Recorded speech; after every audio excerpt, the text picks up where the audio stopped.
ليها.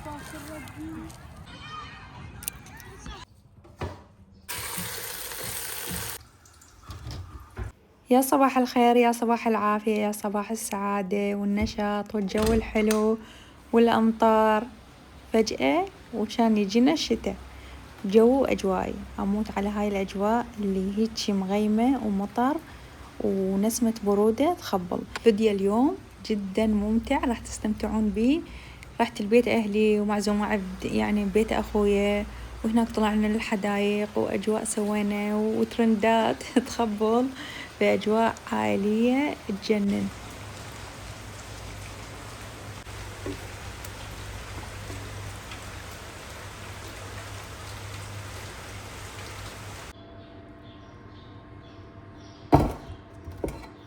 فأول ما قعدت قلت خلي أسوي قالبين كيك، واحد البيت أخويا وواحد لأهلي. فيحبون الكيك اللي أسويه أني، خاصة أبويا يموت على هذا الكيك. فبنات المقادير مضبوطة ومعتمدتها مدى الحياة، ما أغير بيها، وتطلع الكيكة تجنن. فذكرتها لكم بالفيديو. خلال الفيديو راح تشوفون المقادير. تطلع اسفنجية قطنية مرتفعة ناجحة. وهنا طلعت الكيكة، بس شوفوا لي شلون تخبل كأنما هذا شايفين المعجنات مال سالي، هي هنا معجنات نهروان مو سالي. فتخبل طلعت الكيكة. هسه راح أطلعها من القالب وأخليها تبرد، وبعدين ألفها بالنايلون الغذائي وأخذها وياي.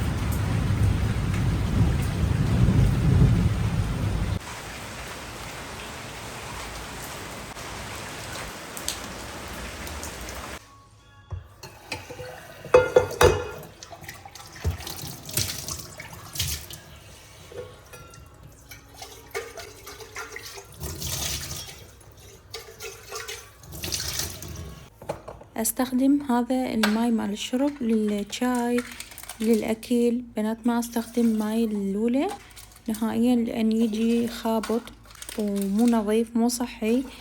فحتى الأكل بيه مو طيب. فأستخدم ماي شرب هو للطبخ أحسن وأنظف.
هاي مو الكيكة اللي راح أخذها لأهلي، هاي الكيكة اللي سويتها مرة ثانية. لأن الأولاد من شافوا الكيك قالوا ماما نريد قصينا كيك، فقلت لهم راح أسوي لكم قالب يعني إلكم تاكلوه والباقي لا، هذاك ما حد يقيسه. فهنا أنا بديت أرطب يعني بالزرع والطي انتعاش.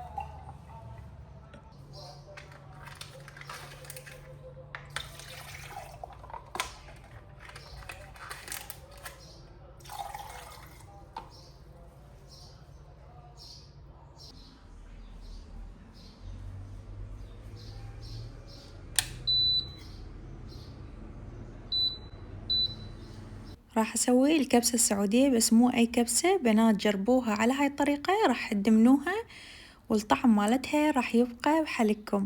شنو الإضافة اللي خليتها؟ هو برش البرتقال، بس تخلون برش قشر البرتقال راح تعطيكم يعني انتقالة مو طبيعية بالطعم.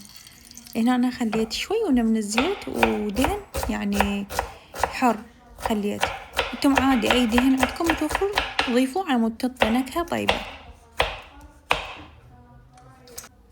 البهارات الإصحاح: ورق غار، نمو بصرة، قرنفل، هيل، وعود دارسين. إذا تحبوها سبايسي حطوا فلفل أسود، يعني إذا يعني تحبون.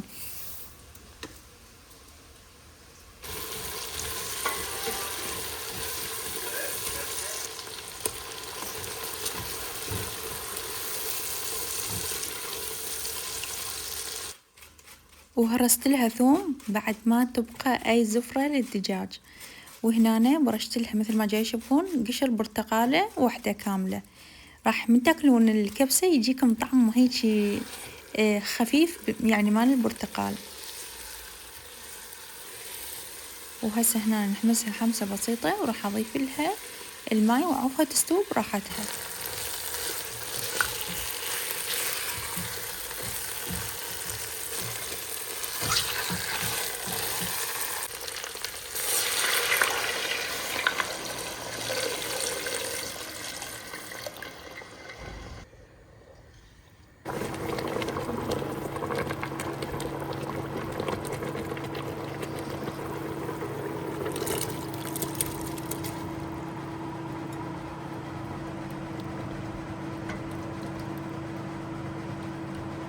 وحطيت الدجاج بالقلاية أسرع، يعني ما أخذت وقت، يمكن يعني ما أعرف إيش قد أخذت وقت، كلش قليل، مو مثل الفرن يعني ياخذ وقته هواي ويطول.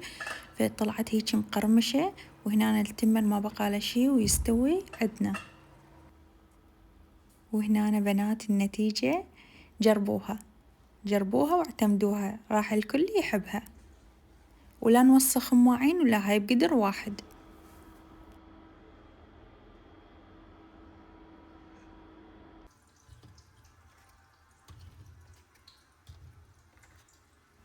راح أسوي أطيب عشاء بنات خفيف لذيذ.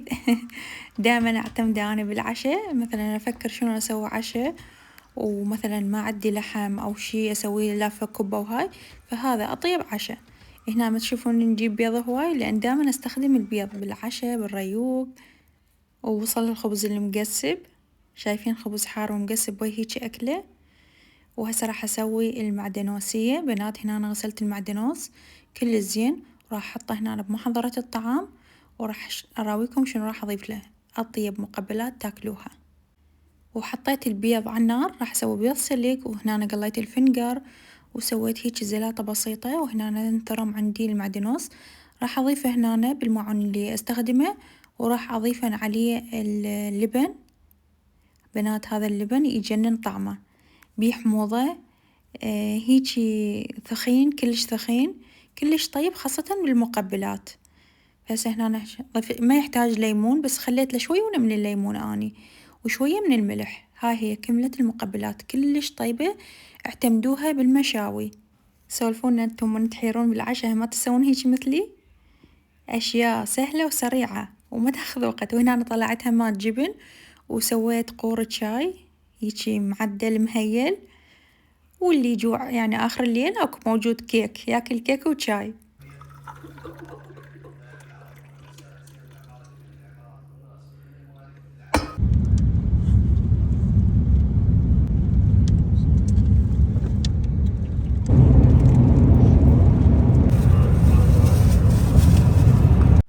وهنا أنا رايحة لبيت أخويا، وهناك أروح عن البيت أهلي في معزومة هناك. وهنا أنا الأجواء كانت كلش حلوة بنات، شوفوا لي المنظر مال يعني الشمس. صلى على محمد وآل محمد. وهنا أنا بيت أخوي مسوين كسور، انتم شنو تسموها؟ أهل النجف يسموها كسور. وحاطين عليها الحمص بنات، ماكل دهن. شوفوا يعني هيجي ينشال بالإيد، كلش طيبة ومستوية وذايبة، والكولاجين يقرأ مليون، فمسوين كمية كلش هواية يعني. فاتفقنا بس نكمل أكل وين نروح للحدايق. فصدق والله كانت ونسة تخبل. وهنا هاي نص التحضيرات، نص ننتقلوها يعني نقلوها للسفرة. صورت لكم هيجي لقطات بسيطة وسريعة لأن شايفين من يجوعون يقولون يلا على السريع، فأخذت لكم هيجي لقطات. وهذا الماعون الأول، وهذا الماعون الثاني، خل أراكم الماعون الثالث والماعون الرابع. فهيجي سريع سريع. كنت ما أحب هاي الأكلة، بس من قرأت فوائدها وشنو فائدتها للمفاصل وللعظام وللبشرة حتى للشعر، فقمت أحبها ودائما نجيبها يعني كلش طيبة. تحب يعني واحد يستوها زايد، يعني مو مثلا ساعتين استوت على السريع وهاي لا، على مود تاخذون الفائدة الصح لازم تخلوها فد 4 ساعات 5 ساعات 6 ساعات على النار، نار ناصية، وتخلوها تذب كل الفائدة. خلي أراويكم علامة الجودة مال الكسور. شوفوا بعدني بس لمست هيك طرف الماعون، شوفوا يعني هاي شنو الكولاجين، يعني مو طبيعي مباشرة للعظم يروح. ورب يديم هاي اللمة يا رب، وسفرة دايمة إن شاء الله. وهناك أهلي همات إجوا، وصدق يعني اكتملت اللمة، والأكل يحب اللمة، خاصة هيك أكلات لازم واهس وياها. تعالي ايش تاخذين من شيبس؟ اخذين لنا واحد بوشار. بعد شنو؟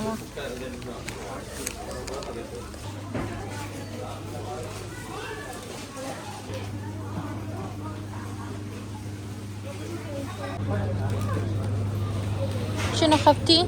شنو خذتي؟ كم موضة خذتي؟ لا 5. احنا 6. 6.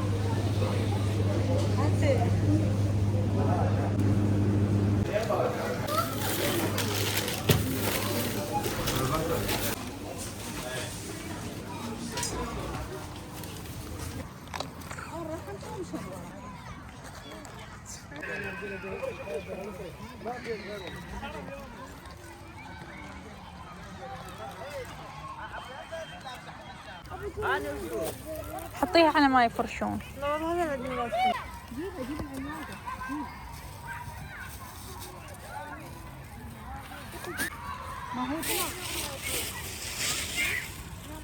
نزليها نزليها.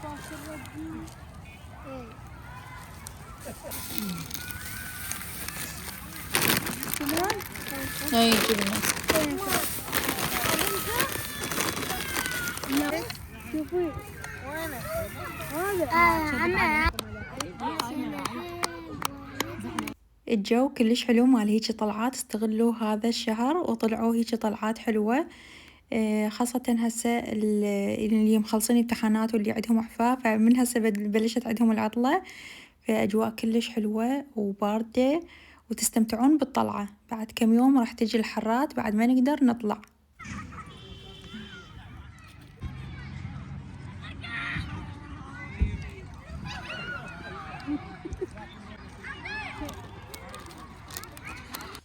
وهاي هنا ثاني يوم بيت أهلي، جت أختي، فقعدنا نسامر ونشرب شاي، وطلعنا الكيكة اللي أخذتها لأبويا قعدنا ناكلها، ما كلناها كلنا قطعتين بس. هاي الكيكة جبتها لأبويا، دائما يحب يعني الكيك اللي أسويه أني، فسألتني أختي على المكونات، قلت لها بيضتين ونص قلاص زيت وقلاص حليب وقلاصين طحين وبيكنج باودر وفانيلا. هي هاي المكونات الكيكة، تطلع هيك تجنن. صورتها لكم على الانستا والبنات كلها يعني شافنها بس تجنن.